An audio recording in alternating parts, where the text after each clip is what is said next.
नमस्कार दोस्तों, प्रभु यीशु मसीह के पवित्र नाम में आपका स्वागत है। आज हम यूहन्ना के सुसमाचार के दूसरे अध्याय का अध्ययन करेंगे। ये अध्याय केवल दो घटनाओं का वर्णन नहीं करता, बल्कि हमें ये बताता है कि यीशु कौन है और वे हमारे जीवन में क्या परिवर्तन ला सकते हैं। पहली घटना है काना के विवाह में पानी को दाखरस बनाना। ये यीशु का पहला सार्वजनिक चमत्कार था, जिसने उनके शिष्यों के विश्वास को मजबूत किया। एक ओर यीशु हमारी कमी को भरते हैं और दूसरी ओर हमारे जीवन को पाप और अशुद्धता से शुद्ध करना चाहते हैं। आइए प्रार्थना के साथ इस अध्ययन की शुरुआत करें। हे स्वर्गीय पिता, हम आपका धन्यवाद करते हैं कि आपने हमें अपने वचन को समझने का अवसर दिया। आज जब हम यूहन्ना अध्याय 2 का अध्ययन करेंगे, तो पवित्र आत्मा हमारी समझ को खोल दे। हम केवल कहानी न सुने, बल्कि आपके संदेश को अपने जीवन में लागू कर सकें। यीशु के नाम में प्रार्थना करते हैं, आमीन। काना का विवाह यूहन्ना 2:11। तीसरे दिन गलील के काना नगर में एक विवाह था। उस विवाह में यीशु की माता मरियम उपस्थित थी। यीशु और उनके शिष्य भी आमंत्रित किए गए थे। उस समय यहूदी समाज में विवाह केवल एक दिन का कार्यक्रम नहीं होता था। अक्सर 7 दिनों तक उत्सव चलता था। पूरा गांव उसमें भाग लेता था। ऐसे समारोह में भोजन और दाखरस की व्यवस्था करना परिवार की प्रतिष्ठा का प्रश्न माना जाता था। यदि बीच में भोजन या दाखरस समाप्त हो जाए, तो ये पूरे परिवार के लिए शर्म की बात होती। इसी विवाह में एक समस्या उत्पन्न हुई। दाखरस समाप्त हो गया। बाहरी रूप से ये एक छोटी समस्या लग सकती है, लेकिन उस परिवार के लिए ये बहुत बड़ी परेशानी थी। यहीं से हमें पहली शिक्षा मिलती है। परमेश्वर हमारी छोटी से छोटी समस्या की भी चिंता करता है।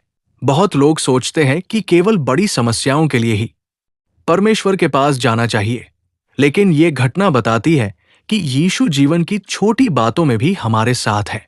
मरियम का विश्वास।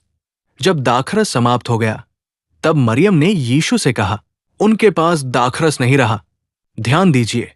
उन्होंने ये नहीं कहा कि आप ये कीजिए। उन्होंने केवल समस्या यीशु के सामने रख दी। यही सच्ची प्रार्थना है।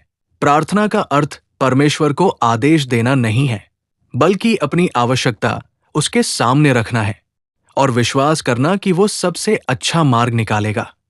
आज हम अक्सर परमेश्वर को बताते हैं कि उसे क्या करना चाहिए, लेकिन मरियम हमें सिखाती है कि समस्या बताओ और निर्णय परमेश्वर पर छोड़ दो। मेरा समय अभी नहीं आया, यीशु ने उत्तर दिया।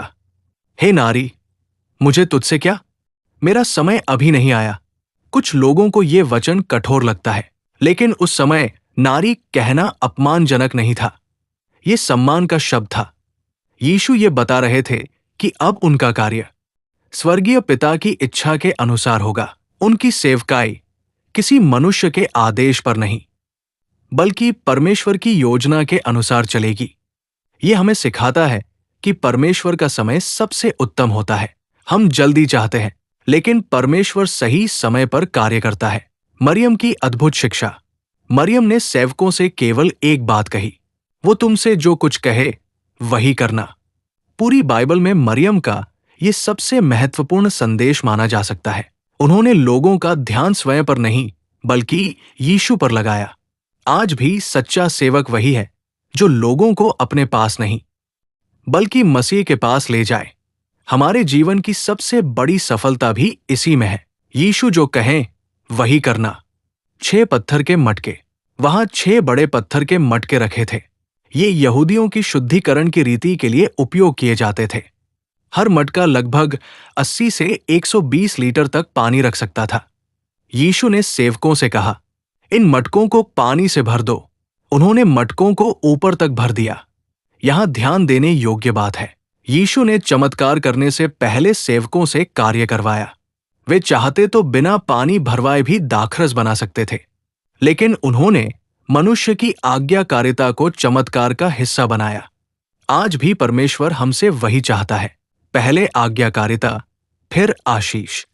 पानी दाखरस बन गया। जब सेवकों ने पानी भर दिया, तब यीशु ने कहा, अब निकालकर भोज के प्रधान के पास ले जाओ। उन्होंने वैसा ही किया।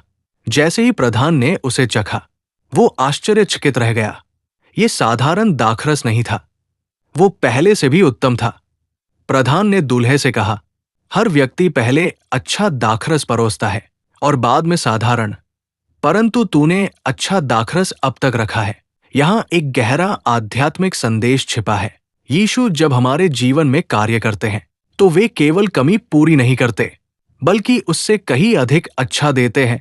मनुष्य जो खो देता है, मसीह उससे कहीं अधिक लौटा सकता है।